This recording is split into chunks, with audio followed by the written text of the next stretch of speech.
Fala rapaziada, tamo de volta. Tô reparando aqui que eu alterei, né, o mapa pra gente analisar, mas a gente vai seguir a mesma tocada, né? Que tocada é essa? A gente tá falando sobre formas, né, aspectos de regionalização do mundo a partir de olhares, né, socioeconômicos, né, das grandes sociedades humanas aí ao longo do tempo. Bacana? Aqui então, a gente está falando um pouquinho sobre o desenvolvimento industrial no mundo. Reparem que nós temos uma grande contradição. Cara, dá para fazer uma relação direta entre os mapas anteriores que nós falamos sobre rotas aéreas, né? Cabeamento de internet, acesso à internet, né? Utilização de novas tecnologias, bacana, informacionais. Dá pra gente fazer esse aparato aí. A gente pode perceber que a concentração industrial no globo, a presença, né, de aspectos ligados à industrialização no globo é extremamente discrepante, desigual. E a gente não consegue analisar isso se a gente não recorrer ao desenvolvimento histórico, tá bom? Então, por exemplo, você sabe, você lembra aí das suas aulas, até mesmo no ensino fundamental 1, né? E você está estudando, né, agora em história, né? Você vai estar estudando Revolução Industrial, essas transformações, né, que o mundo passava no finalzinho do século XVIII, né, com grandes impactos e avanços no século XIX e consequências, heranças, né, que vêm até os dias de hoje, tanto os aspectos políticos como, no caso, sobre aspectos econômicos. Então a Revolução Industrial tem seu berçário, assim, digamos, a Inglaterra. Né? A Inglaterra, antes de qualquer nação, reuniu todas as condições necessárias para o advento industrial. Isso não significa que a Inglaterra se manteve sozinha nesse cenário de competição e desenvolvimento industrial. Outros países, né, da porção ocidental da Europa passaram por um processo de industrialização bacana, com características diferentes, com aspectos diferentes, mas passaram, né, a concorrer nesse cenário regionalizado em aspectos produtivos. Mas a segunda metade do século XIX chama bastante atenção, tá bom? É o momento onde você tem um espalhamento do desenvolvimento industrial para outros países europeus, como por exemplo, né, além da Inglaterra, da França, da Bélgica, você tem uma Itália, você tem uma Alemanha, né, se unificando e avançando em termos industriais, você tem a Rússia, né, buscando o seu desenvolvimento industrial, tá? E é um momento também onde a industrialização extrapola os limites da Europa. É o momento, né, onde você tem um desenvolvimento industrial nos Estados Unidos, tá? Principalmente ali após a Guerra de Secessão entre, né, as porções das colônias do Norte e a do Sul. E também aqui no Japão, né, principalmente no contexto da Revolução Meiji em diante, onde o Japão se moderniza, né, absorvendo características técnicas, né, ocidentais, mas preservando identidades culturais muito fortes. Então foi um processo muito bacana, tá? Para vocês que gostam de filme, tem um filme, eu acho muito legal, falando um pouquinho sobre o Japão, sobre esse contexto aí, O Último Samurai. Muito legal. Se eu lembrar, eu coloco eu discrimino para vocês, coloco lá o link, né, no vídeo, o nomezinho bonitinho, tá? Mas se eu não lembrar, gritem aí que eu coloco para vocês, tá bom? O Último Samurai. Com Tom Cruise, né, um dos atores, o personagem principal aí, muito legal, muito bacana, tá certo? Então você vai perceber isso. Por mais que no século XX outras regiões, outros países, né, de outras regiões passem a se industrializar, como por exemplo o Brasil, né, que inicia seu processo de industrialização na década de 30, né, do século XX, justamente na segunda metade do século XX, após a Segunda Guerra Mundial, que essas regiões passam a se industrializar. Então, por exemplo, na América Latina, além do Brasil, nós podemos destacar Brasil, México, né, Argentina. Podemos destacar porções que eu citei no outro vídeo, né, os tigres asiáticos, né, um pouco mais tarde China, Índia, né, e outros tigres de segunda geração, tá bom? Tudo isso a gente vai estudando. Então, consequentemente, a gente pode perceber essa discrepância muito forte, né? Nas últimas décadas, outros países avançaram, né, seu processo de industrialização. São os chamados países emergentes, né? São justamente esses países que, ao longo dos últimos anos, avançaram muito economicamente. Entre os aspectos econômicos, tem a ver com o próprio desenvolvimento industrial, com a própria, né, transformação no aspecto produtivo, industrial, urbano. Tá bom? Então você consegue perceber isso. Gente, isso é extremamente, né, interessante para a gente analisar. Hoje nós vivemos num mundo onde as fábricas processo produtivo, as unidades fabris não apresentam fronteiras. Com o desenvolvimento tecnológico da terceira revolução industrial, com o barateamento dos fretes, né, com a difusão de mecanismos de comunicação através de infovias, isso permitiu que as indústrias buscassem em outros territórios vantagens competitivas, vantagens locacionais, como, por exemplo, mão de obra mais barata, né? Infraestrutura garantida pelo Estado, né? Impostos, tributos mais vantajosos, isenções fiscais, ajudas tributárias.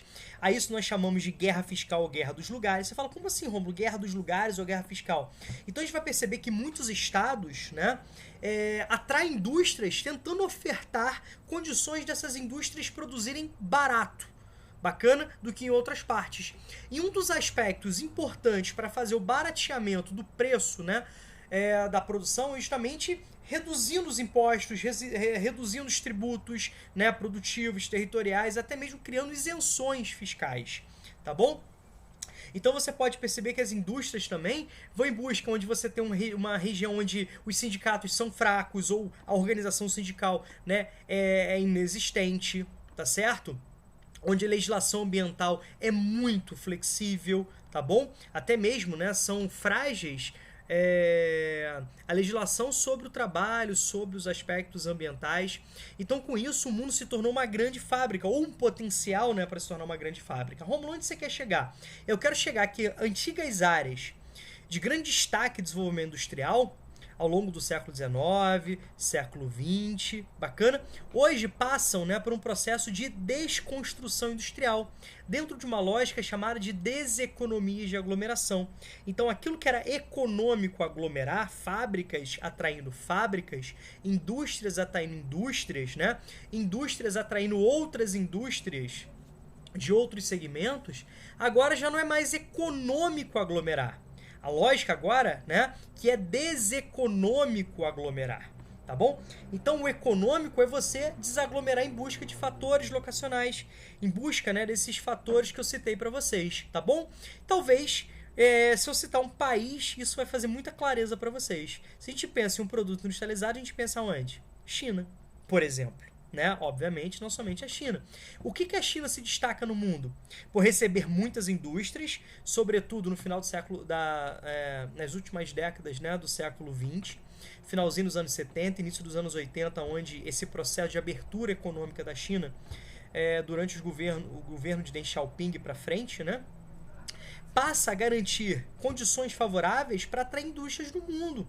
Então hoje, grandes indústrias, né, aquelas indústrias mais ricas, mais poderosas, que têm condições, né, de fazer esses investimentos, elas migram parcelas do seu parque industrial para esses países. Né? Então, por exemplo, eu te desafio pegar um tênis da Nike, produzido nos últimos anos, que vai estar escrito, né, produzido nos Estados Unidos, originário dos Estados Unidos. Eu desafio você pegar um tênis da Adidas que vai estar escrito produzido na Alemanha, porque essas empresas, né, elas já não mais produzem nos seus países de origem, mas elas produzem no mundo inteiro, inclusive contando com a participação de vários parceiros num processo de terceirização dessas atividades. Então, por exemplo, peguem, né, os tênis de vocês, vai estar escrito produzido no Brasil, produzido na China, produzido, né, nas Filipinas, na Malásia, né, na Indonésia, no Vietnã, certo? Você vai perceber isso na lingueta dos seus tênis, tá bom? Em roupas, certo? Em alguns equipamentos, tá, beleza? Então, há uma discrepância muito forte, né? Vamos pegar, por exemplo, o Brasil. O Brasil é o maior parque industrial da América Latina. O Brasil é um país de grande, né, potencial industrial. Mas a gente vai perceber que esse crescimento urbano industrial trouxe contradições. Crescimento econômico, meus amores, não significa desenvolvimento social. Isso vai ficar claro, né, nas próximas análises, nos próximos mapas, e principalmente quando a gente entrar no teor IDH, né, o Índice de Desenvolvimento Humano, que é um principal, dois, né, indicadores para ferir, para classificar, para calcular, para apresentar o desenvolvimento socioeconômico, tá bom? O IDH é um dos principais índices, né, nesse aspecto, é utilizado pelo Programa das Nações Unidas para o Desenvolvimento, tá bom? Então, por exemplo, enquanto o Brasil hoje é a nona economia, há uma tendência de estar perdendo essas posições, né? O Brasil, desde 2014, vem perdendo posições no ranqueamento econômico mundial, mas hoje, né, o Brasil é a nona economia. Em termos de desenvolvimento social, o Brasil só é a 79ª. Então, o Brasil está na nona posição em economia hoje e na 79ª posição em desenvolvimento humano. Essa contradição é muito séria e você vai perceber que o Brasil, embora seja um dos países mais contraditórios, ele não é o único. Tá legal? Certo? No mapa que nós falarmos sobre o desenvolvimento tecnológico, isso talvez fique mais claro para vocês, porque muitos países hoje não estão interessados em ter a indústria física, a produção física, mas sim a manutenção do domínio tecnológico, bacana, e no domínio financeiro, no domínio de capitais, aquilo que permite a produção, tá bom? Lembre-se sempre do conceito de empresas transnacionais, né? Empresas que transcendem essa nacionalidade, têm atuação no mundo inteiro, tá bom? Grande parte dessas empresas tem a sua origem nos países centrais. Legal? E outro aspecto também bom para analisar do ponto de vista político, né? Que essas grandes empresas, sediadas principalmente nos países centrais, elas exercem muita influência política, certo? Até mesmo de forma oficial, como, por exemplo, na ONU, né? Os países centrais, as grandes empresas exercem muita influência na ONU, nos organismos, né, econômicos como o FMI, como o Banco Mundial. E todos esses aspectos, né, somados, levam ao aprofundamento das desigualdades no planeta, né? O mundo está cada vez mais unido, mais integrado, mais interdependente em aspectos econômicos, produtivos, financeiros, comerciais, né?